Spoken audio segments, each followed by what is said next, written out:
Do you listen to your favorite artists and wonder why their music grooves more than yours? Well, that ends now, because the hack in this video is gonna make your music groove big time. But first, tea.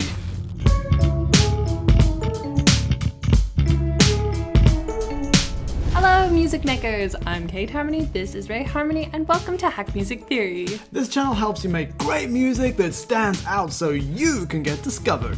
The theory hack in today's video is from the new album Trench by 21 Pilots. And what artists would you like us to hack in the future? Let us know in the comments below. Alright, it's time to open your door to Hack Music Theory.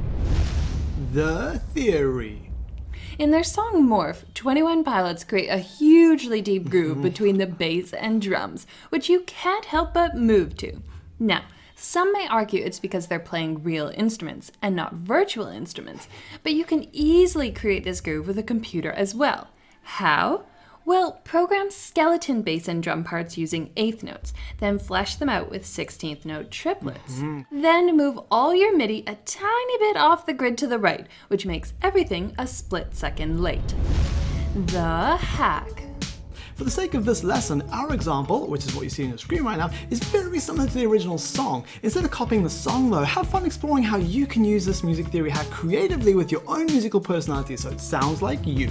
Step 1. 16th triplets.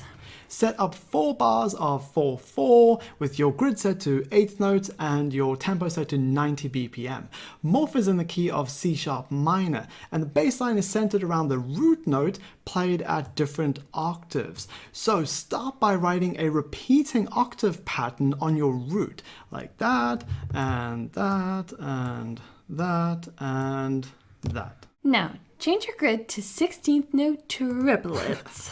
And then add a few 16th note triplets, but be sparing as you still want your bass line to have lots of space to breathe. And in our version, we put a couple of these 16th note triplets on the flat 7 to spice things up. Finally, towards the end of your bass line, add a non-diatonic note, which is a note that is not in the scale. Yeah, and 21 Pilots used the major 7 right here, but we're using the flat 2. And the reason for using a non-diatonic note is because it breaks the rules, and that adds to the cool factor of your bass line. And by the way, if you need help with scales and chords, download our free book at hackmusictheory.com. Step 2. Play it cool. So, you know how cool people always arrive at the party a little late, right? Well, cool music arrives at that beat a little late too.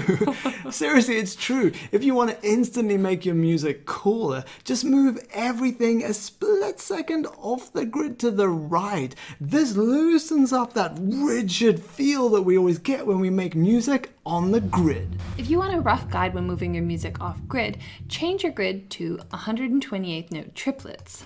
Then select all your MIDI, zoom in, and move everything to the right by about half of a 128th note triplet, like we did here. Now I know what you're thinking. If this hack is that cool, then why doesn't everyone use it? Well, some genres, for example house music, are built on perfectly in-time drum beats, and therefore this hack just isn't appropriate. Okay, now last but not least, once you've totally finished with your bass line, then use the same hack on your drums. Right, now that you've overcome the obstacle of not grooving as much as your favorite artists, let's have a listen to the transformation. And if you want to keep learning how to make great music that stands out, you're definitely going to need to master non-diatonic notes. So we've got a video on that coming next. Just click it when it pops up in a few seconds, and we'll meet you there.